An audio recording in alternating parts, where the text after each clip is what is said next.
Hello students, today we will discuss the yesterday's topic, characteristics of the lasers, characteristics or properties of the laser.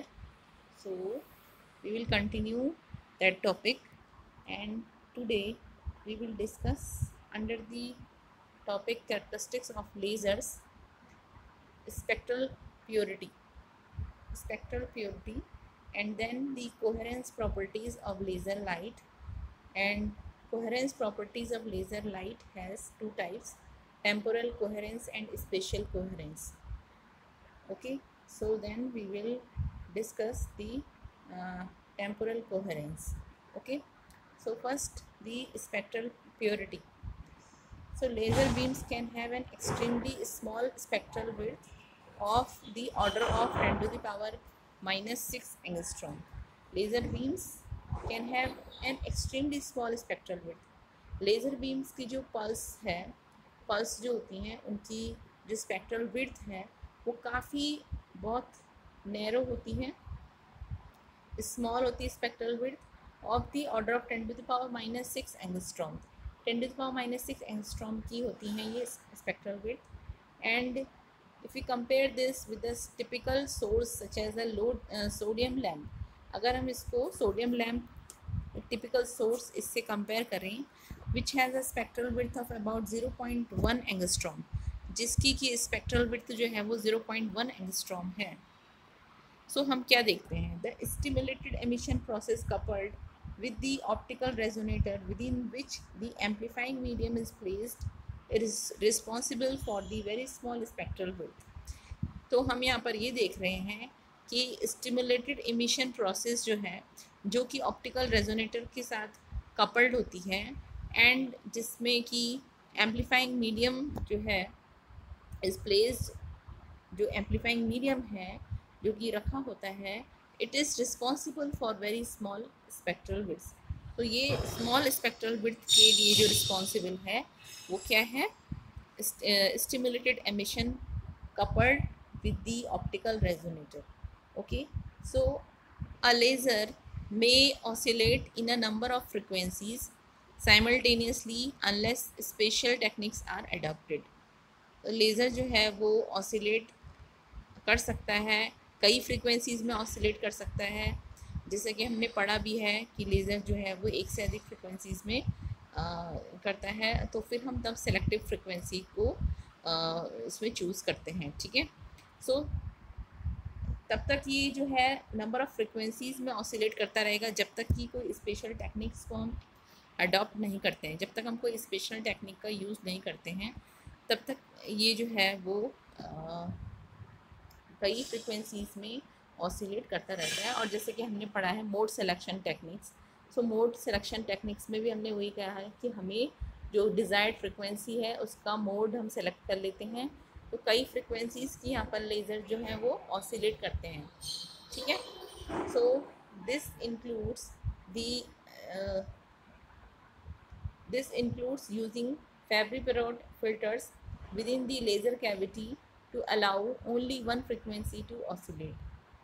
ये Fabry-Perot filter को भी include करता है जिसमें कि हम लेज़र कैविटी में, जो कि लेज़र कैविटी के अंदर लगा होता है, and it is use to allow only one frequency to oscillate, जिसकी वजह से कि एक ही फ्रिक्वेंसी जो है वो ऑसिलेट करती है। ओके, सो Fabry-Perot फिल्टर्स का यूज़ करके भी हम सिंगल फ्रिक्वेंसी का लेज़र बीम जो है हम ऑब्जर्व कर सकते हैं। Even in a laser oscillating in a single frequency there could be random but small variations in the frequency of oscillations. So in a laser oscillating in a single frequency, laser single frequency में जो oscillate करता है, सो वहाँ पर small variations भी हो सकती हैं फ्रिक्वेंसी ऑफ ऑसिलेशन में, और वो किसकी वजह से होते हैं, due to temperature fluctuations and vibrations of the mirrors of the cavity. क्योंकि लेज़र बीम जब रिफ्लेक्ट करती है मिरर्स पे, तो मिरर्स जो कैविटी के अंदर होते हैं उनमें क्या होता है, वाइब्रेशन होता है। ठीक है, और टेम्परेचर फ्लक्चुएशन भी होता है। तो टेम्परेचर फ्लक्चुएशन और ये जो मिरर्स का वाइब्रेशन है कैविटी के अंदर, इसकी वजह से जो फ्रिक्वेंसी है उसमें स्मॉल वेरिएशंस आते हैं. Okay, so stabilization of frequency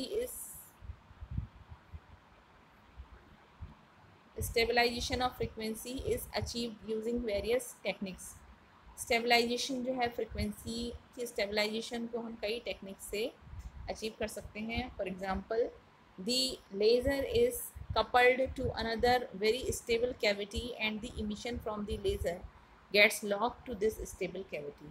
तो जैसे कि एग्जांपल लेते हैं हम कि अगर लेज़र को जो है किसी अन्य स्टेबल कैविटी वाले लेज़र के साथ हम कपल कर दें और emission and the emission from the laser gets locked, और जो लेज़र से जो इमिशन आ रही हैं उनको हम इस स्टेबल कैविटी में क्या करें, लॉक कर दें, तो तब हम फ्रिक्वेंसी को स्टेबलाइज कर सकते हैं.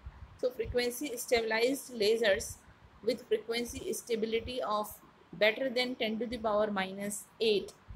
Frequency stabilized lasers with frequency stability of better than 10 to the power minus 8 are commercially available. जो commercial जो frequency stabilized lasers हैं वो कॉमर्शियली जो अवेलेबल लेज़र्स हैं वो कौन से हैं, जिनकी की frequency stability 10 to the power minus 8 से ज़्यादा है.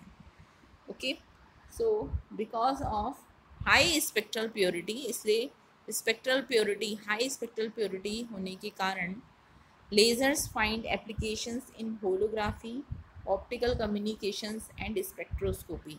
इसलिए spectroscopy, optical communication and holography में लेज़र्स का बहुत यूज़ होता है due to the high spectral purity की वजह से. ठीक है, सो हाई पावर क्या है, high power lasers can generate extremely high powers. दूसरी इसकी जो प्रॉपर्टी है वो है कि लेज़र्स जो हैं वो एक्सट्रीमली हाई पावर्स को जनरेट करते हैं. And since they can also be focused to very small areas, और जैसा कि हमें पता है, हमने कल भी पढ़ा था कि स्मॉल एरियाज़ में लेज़र्स को जो है हम फोकस भी कर सकते हैं. So it is possible to generate extremely high intensities values. इसलिए हाई इंटेंसिटी वैल्यू को, क्योंकि P जो है वो I²R होता है, सो हाई इंटेंसिटी वैल्यूज़ को भी हम जनरेट कर सकते हैं. जनरेट करना पॉसिबल है with the help of the lasers. So at intensities such as P equals to IR². Okay, so at intensities such as 10 to the power 21 watt per meter square, the electric fields are so high that electrons can get accelerated to relativistic velocities. तो 10 to the power 21 watt per meter square जैसे कि ये intensity है, तो इस intensity पे electric field इतना high होता है कि इलेक्ट्रॉन्स जो हैं वो एक्सेलरेट हो जाते हैं रिलेटिविस्टिक वेलोसिटीज़ के लिए. रिलेटिविस्टिक वेलोसिटी आ जाती है उनमें. ठीक है, and they leading to very interesting effects. ठीक है, वेलोसिटीज रिलेटिविस्टिक वेलोसिटी मतलब velocities approaching that of light. So apart from the scientific investigations of extreme conditions, continuous wave lasers having power levels 10 to the power 5 watt and pulsed lasers having a total energy 50,000 joule have applications in welding, cutting, laser functions, Star Wars, etc.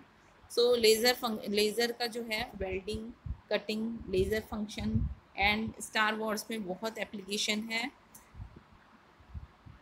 because having the high power levels as 10 to the power 5 watt and pulse lasers having a total energy 50,000 joule. 50,000 joule की pulse lasers energy और high power levels जैसे कि 10 to the power 5 what, इन सब के होने की वजह से ये जो लेज़र है इसका एप्लीकेशन है वेल्डिंग में, कटिंग में, लेज़र फ्यूजन में, लेज़र फ्यूजन में एंड स्टार वॉर्स में. Okay, now the coherence properties of the laser light. So there are two types of the coherence properties of the laser light. First is the temporal coherence and second is the spatial coherence. So what is the temporal coherence and what is the spatial coherence? So what is spatial temporal coherence? Okay, so first we will discuss the temporal coherence. So in order to understand the concept of temporal coherence, we consider a Michelson interferometer arrangement as shown in the figure. तो हम क्या करते हैं कि temporal coherence को समझने के लिए पहले हम एक माइकलसन इंटरफेरोमीटर अरेंजमेंट को, जो कि आपको यहाँ दिख रहा है, इसको कंसिडर कर लेते हैं, ठीक है। where S is the extended monochromatic source, S is the extended monochromatic source and G is the beam splitter, this G is the beam splitter, ठीक है। G का क्या काम है, यहाँ पर जो है इंसिडेंट होगी लाइट और कुछ लाइट यहाँ से जो है रिफ्लेक्ट होगी यहाँ, कुछ लाइट यहाँ रिफ्लेक्ट होगी, okay. So this is a beam splitter. M1 and M2 are the two plane mirrors. These M1 and M2 are the two plane mirrors. And mirror M2 is fixed. Mirror ये हमने आपने छोटी कक्षाओं में भी पढ़ा होगा, ऑप्टिक्स में पढ़ा होगा, इंटरफेरोमीटर, माइकलसन इंटरफेरोमीटर वाला जो माइकलसन इंटरफेरोमीटर के बारे में पढ़ा होगा आपने, तो वैसे ही है यहाँ पर। एंड यहाँ पर जो है ऑब्जर्वर है और M2 जो मिरर है वो फिक्स मिरर है, वो फिक्स है, उसको हम रोटेट नहीं कर सकते हैं। सो M2 is fixed while the mirror M1 can be moved either toward और अवे फ्रॉम G। तो ये जो M1 मिरर है इसको या तो हम इस डायरेक्शन में या इस डायरेक्शन में मूव कर सकते हैं। तो M1 को हम यहाँ इस एक्सिस के अलाउंग खिसका सकते हैं ऊपर और नीचे, ठीक है। So light from the source S is incident on G। तो लाइट जो है वो सोर्स S से स्प्लिटर G जो है, बीम स्प्लिटर G है, इस पे इंसिडेंट होती है and is divided into two equal portions, और दो इक्वल पोर्शन में डिवाइड हो जाती है। वन पार्ट जो है वो तो ट्रेवल करता है M1 की तरफ एंड इज रिफ्लेक्टेड बैक, और क्योंकि ये मिरर जो है वो प्लेन सरफेस मिरर है, ठीक है, समतल है, इसलिए यहाँ जो लाइट इंसिडेंट होगी इस मिरर पे वो इसी रास्ते से क्या हो जाएगी, वापस आ जाएगी। So reflected back through this path, okay। So one part travels toward M1 and is reflected back and other part is reflected back from M2। तो ये भी यहाँ इंसिडेंट होगा M2 पे, और ये भी प्लेन मिरर है, प्लेन सरफेस मिरर है, तो यहाँ से रिफ्लेक्ट बैक हो जाएगा। So the two reflected waves, ये जो दो रिफ्लेक्टेड वेव्स आ रही हैं, एक यहाँ से और एक यहाँ से, ये दोनों रिफ्लेक्टेड वेव्स इंटरफेयर करेंगे आपस में एंड प्रोड्यूस इंटरफेरेंस फ्रिंजेस, और ये जो है इंटरफेरेंस फ्रिंजेस को प्रोड्यूस करेंगी which are visible from the IE, okay. तो यहाँ से ये जो है विजिबल है, क्या, जो इंटरफेरेंस फ्रिंजेस मिलेंगी हमें, जो इंटरफेरेंस पैटर्न मिलेगा। So when the mirrors M1 and M2 are nearly equidistance from G, जब ये M1 और M2 जो है वो G से बराबर डिस्टेंस पे हैं, that is when the two waves traversing the two different paths take the same amount of time, यानी कि जब दोनों वेव, ये वाली वेव जो यहाँ से टकराई और ये वाली वेव जो यहाँ से टकराई, वो M1 और M2 तक जाने के लिए सेम टाइम लेती हैं, सेम अमाउंट ऑफ टाइम लेती हैं, तो तब क्या ऑब्जर्व किया जाता है, then it is observe that the contrast of the interference fringes form is good. तब हमें जो इंटरफेरेंस पैटर्न मिलता है उसमें जो कंट्रास्ट है वो हमें बहुत ही अच्छा मिलता है। कंट्रास्ट मतलब कि जो ब्लैक एंड मतलब डार्क एंड ब्राइट फ्रिंजेस जो हमें मिलती हैं, उन दोनों में जो डिस्टिंक्शन है वो इजीली हम कर सकते हैं, उनको हम इजीली जो है डिस्टिंग्विश कर सकते हैं कि ब्राइट फ्रिंज कौन सी है और डार्क फ्रिंज कौन सी है, ठीक है। लेकिन अब हम इसमें आगे देखेंगे कि इंटरफेरेंस फ्रिंजेस जो है वो बहुत अच्छी बनती हैं, but if now the mirror M1 is slowly moved away from G1, अब हम क्या करेंगे कि इस मिरर M1 को G से धीरे धीरे अपवर्ड डायरेक्शन में क्या करेंगे, मूव करेंगे। Then it is seen that the ordinary extended source of light like a sodium lamp, the contrast in the fringes goes on decreasing and when the difference between the distances from G to M1 and M2 is about a few millimeters to a few centimeters, the fringes are no longer visible। तो हम क्या देखते हैं कि जब इस M1 को हम क्या करेंगे, इस डायरेक्शन में मूव करते हैं, तो हम ये देखते हैं कि धीरे धीरे जब इन दोनों डिस्टेंस, ये दोनों डिस्टेंस पहले क्या थी, बराबर थी, ये वाली डिस्टेंस और ये वाली डिस्टेंस। अब जब हम इसको जो है इस डिस्टेंस को बढ़ा रहे हैं इधर, तो ये वाली डिस्टेंस जो है वो इस डिस्टेंस से क्या होगी, ज़्यादा होगी, यानी कि इन दोनों में जो है कुछ डिफरेंस होगा। ठीक है, तो जब इन दोनों में जो डिफरेंस होगा, इन दोनों डिस्टेंसेस में जो डिफरेंस है वो फ्यू मिलीमीटर से फ्यू मिलीमीटर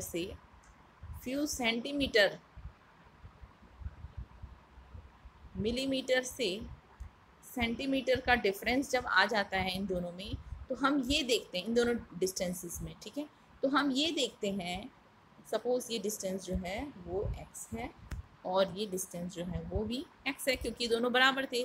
बट जब हमने इसको मूव किया ऊपर की तरफ, तो सपोज़ ये डेल्टा x और डिस्टेंस चली, तो वो जो डेल्टा x डिस्टेंस है, दोनों का डिफरेंस निकालेंगे हम, इस वाली डिस्टेंस और इस वाली डिस्टेंस का, तो वो होगा x plus delta x minus x, that is delta x। तो वो डेल्टा x जब है मिलीमीटर से, कुछ मिलीमीटर से सेंटीमीटर तक पहुंच जाते हैं, तो हम ये देखते हैं कि जो फ्रिंजेस अब बन रही हैं, जो कि यहाँ पे ऑब्जर्व की जाती हैं, वो फ्रिंजेस जो हैं अब they are no longer visible, वो अब विजिबल ही नहीं है, क्योंकि उनके बीच में जो कॉन्ट्रास्ट था वो अब ख़त्म हो चुका है। और कॉन्ट्रास्ट जब ख़त्म हो जाएगा तो फ्रिंजेस की डार्कनेस और ब्राइटनेस, उन दोनों में कोई अंतर नहीं रह जाएगा। और जब कोई अंतर नहीं रह जाएगा तो फ्रिंजेस हमें दिखेंगी ही नहीं, हमें या तो पूरा पोर्शन ब्लैक दिखेगा या फिर वाइट दिखेगा, ब्राइट या फिर डार्क दिखेगा। Okay, so this decrease in contrast of the fringes can be explain as follows. तो ये जो डिक्रीज हो रहा है फ्रिंजेस में, फ्रिंजेस की कॉन्ट्रास्टनेस में जो इसका डिक्रीज हो रहा है, उसको हम ऐसे समझ सकते हैं, the source S is emitting a small wave trains of an average duration tau c, and there is no phase relationship between the different wave trains। तो जो ये सोर्स S है, जो हमने सोर्स S लिया माइकलसन इंटरफेरोमीटर वाले experiment setup में, इसमें सोर्स S जो है वो स्मॉल वेव ट्रेन्स को क्या कर रहा है, इमिट कर रहा है। एंड स्मॉल वेव ट्रेन्स जिनकी की एवरेज ड्यूरेशन वो है टॉ सी। ठीक है, और वो जो अलग अलग स्मॉल वेव ट्रेन्स हैं उनके बीच में आपस में कोई भी फेज रिलेशनशिप नहीं है। So this is in contrast to an infinitely long pure sinusoidal wave train which is also refer to as the monochromatic wave. So ये इसके कॉन्ट्रास्ट है, जैसे हम मोनोक्रोमेटिक वेव लेते हैं तो उसमें ऐसा नहीं होता है। And when the difference in time taken by the wave trains to travel the path G to M1 and back and G to M2 and back is much less than the average duration tau c। तो इसमें क्या है कि जब difference wave trains को G से M1 तक, G splitter, जो स्प्लिटर G है, और ये आपका M1 मिरर है। ठीक है, और ये आपका कौन सा है, M2 मिरर है। तो G से जब M1 तक जो टाइम टेकन है वेव ट्रेन के द्वारा, G से M1 तक ये वाला टाइम और ये वापस वाला टाइम। ठीक है, एंड G to M2, ऐसे ही G से M2 तक का ये वाला टाइम, ये वाला और वापस आने वाला टाइम। ठीक है, अगर वो टाइम बहुत मच लेस देन, बहुत कम हो एवरेज ड्यूरेशन टॉ सी से। ठीक है, तो सपोज G स्प्लिटर, जो स्प्लिटर है बीम स्प्लिटर G, इससे M1 तक जाने में लगा टाइम जो है, और M1 तक जाने और वापस आने में जो लगा टाइम है वो है T1, और M2 तक जाने और वापस आने में जो लगा टाइम है वो है T2। तो T1 प्लस T2 जो है, अगर it is much less than T1 plus T2 is less than tau c, अगर ऐसी कंडीशन है, then the interference is produced between two wave trains and each one being derived from the same wave train। तो interference जो है वो दोनों wave trains के बीच में प्रोड्यूस होगा। ठीक है, and hence even though different wave trains emanating from the source S do not have definite phase relationship, since one is superimposing two wave trains derived from the same wave train, fringes of good contrast will be seen. और क्योंकि different wave trains जो कि source S से निकल रही हैं, इमिनेट हो रही हैं, they do not have definite phase relationship, उनके बीच में कोई फेज रिलेशनशिप भी नहीं है, but one is superimposing two wave trains, लेकिन एक जो है वो दो वेव ट्रेन्स को सुपर इम्पोज कर रही हैं जो कि सेम वेव ट्रेन से डिराइव्ड हैं, तो फ्रिंजेस यहाँ पर गुड कॉन्ट्रास्ट की हमें देखने को मिलती है. बट दूसरी तरफ अगर हम देखें कि अगर वो डिफरेंस जो है इन द टाइम टेकन, अच्छा यहाँ पर जो ये था, ये हम T1 प्लस T2 लिख रहे थे, वो है T1 माइनस T2, डिफरेंस बोल रहे हैं, तो T1 minus T2 is less than tau c, less than tau c. ठीक है, अब यहाँ पर ये बोल रहे हैं कि if the difference in the time taken to traverse the paths M1 and back and to M2 and back is much more than tau c, यानी कि अब T1 माइनस T2 जो है वो ग्रेटर देन टॉस सी हो, तो then one is superimposing two wave trains which are derived from the two different wave trains.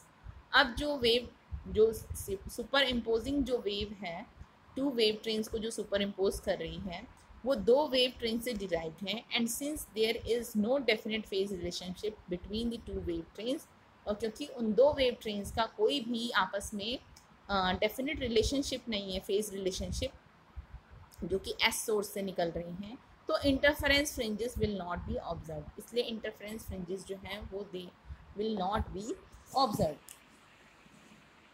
Okay, one second.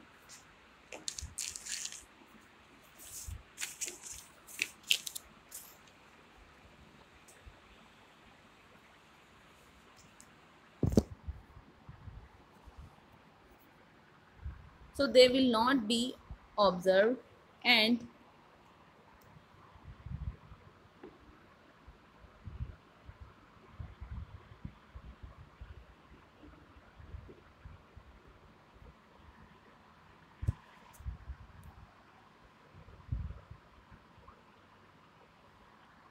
they will not be observed. Okay, so hence as the mirror M1 is moved, the contrast in the fringes becomes poorer and poorer, and for large separations no fringes would be seen, क्योंकि T1 minus T2 जो है जब less than था टॉसी से, यानी कि इनके बीच में जो टाइम का डिफरेंस है वो बहुत कम होना चाहिए टॉसी से. तो ये डिफरेंस कम कब होगा? जब M1 मिरर को हम G से कम दूरी पे ले जाएंगे, यानी कि हम उसको उतना दूर नहीं ले जाएंगे. M1 को जब हम इस G से ऊपर खिसका रहे थे, ठीक है, तो ये वाली जो डिस्टेंस है वो क्या होगी ज़्यादा होगी. जब डिस्टेंस ज़्यादा होगी तो टाइम टेकन भी ज़्यादा होगा, और टाइम टेकन ज़्यादा होगा तो इनका जो ये डिफरेंस है वो भी ज़्यादा होगा. ठीक है, तो इसका मतलब क्या है कि ये जो डिफरेंस है, ये डिफरेंस कब कम होगा? जब ये डिस्टेंस कम होगी. ठीक है, G से M1 तक जो हम M1 को मूव कर रहे हैं वो डिस्टेंस अगर कम होगी तो तब जो है उसमें टाइम भी टेकन कम होगा, और टाइम टेकन कम होगा तो डिफरेंस जो T1 और T2 का है वो भी कम होगा. So hence mirror M1 is move, the contrast in the fringes becomes poorer and for large separations no fringes would be seen. And large separations के लिए, यानी कि अगर हम M1 को बहुत ज़्यादा दूर ले जा लें G स्प्लिटर से, ठीक है, तो G स्प्लिटर से जैसे जैसे हम M1 को और दूर ले जाते जाएंगे, जो वो डिस्टेंस है M1G और M2G, वो डिस्टेंस जो है वो क्या हो जाएगी, उनके जो डिफरेंस है उन डिस्टेंसेस का डिफरेंस बहुत ज़्यादा हो जाएगा, और जब डिफरेंसेस ज़्यादा होगा तो टाइम टेकन भी ज़्यादा होगा, और जब टाइम टेकन डिफरेंस जो है वो ज़्यादा होगा तो तब हमें फ्रिंजेस जो है नहीं दिखाई देंगी. तो जैसे जैसे हम उसको ज़्यादा दूर ले जाते हैं लार्ज सेपरेशंस पे, जो फ्रिंजेस हैं would not be seen. So the time tau c, वो जो टाइम टॉसी है जिसके लिए हम कह रहे हैं कि T1 माइनस T2 अगर जो है लेस देन टॉसी से हो तो हमें फ्रिंजेस जो हैं वो कॉन्ट्रास्ट अच्छी दिखाई देंगी. ठीक है। तो ये जो टॉस सी जो हमने डिफाइन किया है, this tau's c is refer to as the coherence time. This tau's c is defined as the coherence time. ठीक है। तो ये टॉसी जो है वो क्या है, कोहेरेंस टाइम है। और and the length of the wave train c t c, c tau c, और ये जो लेंथ है वेव ट्रेन की c tau c is refer to as the longitudinal coherence length. ये आपकी है longitudinal coherence length. So this is the longitudinal coherence length. Okay. So it may be mentioned that there is no definite distance at which the interference pattern disappears. ऐसा कोई define distance नहीं है जिसपे कि interference pattern जो है वो गायब हो जाएगा। तो हमने क्या कंक्लूड किया कि as the distance increases the contrast in the fringes becomes gradually poorer and eventually the fringes disappear. यानी कि जैसे जैसे हम डिस्टेंस को इंक्रीज करेंगे, जो कॉन्ट्रास्ट होगा फ्रिंजेस के बीच में वो ग्रेजुअली क्या होता जाएगा, पुअर होता जाएगा। यानी कि पहले जो है सही कॉन्ट्रास्ट था, ब्राइट वाली बहुत ब्राइट थी और डार्क वाली फ्रिंज बहुत डार्क थी। बट जब धीरे धीरे हम जैसे जैसे डिस्टेंस बढ़ाते जाएंगे, वो वाली M1 वाली डिस्टेंस बढ़ाते जाएंगे G से, तो हम देखेंगे कि ब्लैक वाला बहुत जो ब्राइट फ्रिंज है वो कम ब्राइट होने लग गई है और डार्क वाली जो फ्रिंज है वो कम डार्क होने लग गई है। तो इसका मतलब क्या है, फ्रिंजेस में कॉन्ट्रास्टनेस जो है वो क्या हो रही है, पुअर हो रही है। ठीक है। तो जैसे कि हम कोई एग्जांपल लेते हैं, जैसे नियॉन है 632.8 nanometre line from a discharge lamp उसकी है, and the interference fringes would vanish if the path difference between the two mirrors is about few centimeters. तो few centimeters में जो path difference है दो mirrors के बीच में वो अगर few centimeters होता है तो fringes जो interference fringes है वो vanish, they would be vanished. Okay, thus for this source tau c जो है यानी कि coherence time जो है वो 100 picosecond है। On the other hand for the red cadmium line की बात करें एट 643.8 नैनोमीटर पे, तो कोहेरेंस लेंथ जो है वो है 30 centimetre, which gives tau c equals to 1 nanosecond. Okay.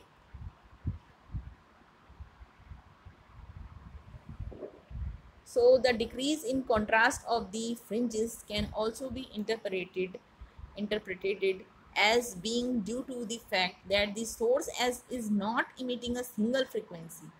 तो डिक्रीज जो हो रहा है कॉन्ट्रास्ट फ्रिंजेस की कॉन्ट्रास्टनेस में, उसको हम ऐसे भी डिफाइन कर सकते हैं, इंटरप्रिटेट कर सकते हैं, दैट इज़ कि ये जो है वो किस फैक्ट के कारण हो रहा है कि सोर्स जो एस है it is not emitting a single frequency. ये जो सोर्स है वो सिंगल फ्रिक्वेंसी को इमिट नहीं कर रहा है, but it emits over a band of frequencies. ये कई बैंड ऑफ फ्रिक्वेंसीज को क्या कर रहा है, इमिट कर रहा है। And when the path difference is zero, यानी कि जब पाथ डिफरेंस जो है वो ज़ीरो है या हम कह सकते हैं बहुत बहुत स्मॉल है, then the different wavelength components produce fringe patterns. तो तब डिफरेंट वेवलेंथ कंपोनेंट्स जो हैं वो फ्रिंज पैटर्न को प्रोड्यूस करेंगे and superimpose on one another, और एक दूसरे पे सुपर इम्पोज करेंगे and the fringe contrast is good. ठीक है। जबकि दूसरी तरफ हम देखें कि पार्ट डिफरेंस जो है अगर इंक्रीज कर दें तो डिफरेंट वेवलेंथ जो होगी कंपोनेंट्स वो प्रोड्यूस करेंगी fringe patterns, but they are slightly displaced with respect to one another, और वो एक दूसरे से जो है वो क्या होगी, स्लाइटली डिस्प्लेस्ड होगी and the fringe contrast becomes poorer, and उनके बीच में जो फ्रिंज कॉन्ट्रास्ट होगा वो बहुत वीक होता जाएगा। Thus, non-monochromaticity of the light source can equally well be interpreted as the reason for poor fringe visibility for large optical path differences. तो large optical path differences के लिए जो नॉन मोनोक्रोमेटिसिटी है लाइट की, वो उसको भी हम इंटरप्रेटेट कर सकते हैं as the reason for poor fringe visibility. Okay.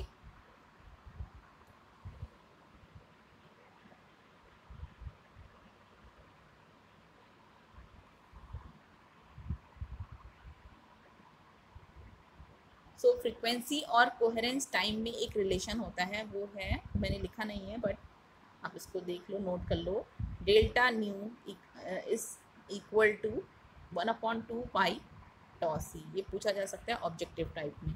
Delta nu जो है वो किस तरीके से कोहेरेंस टाइम से रिलेट करता है, तो ऐसा है, ठीक है। तो नेक्स्ट अब हम इसमें कल पढ़ेंगे स्पेटियल कोहेरेंस। ओके।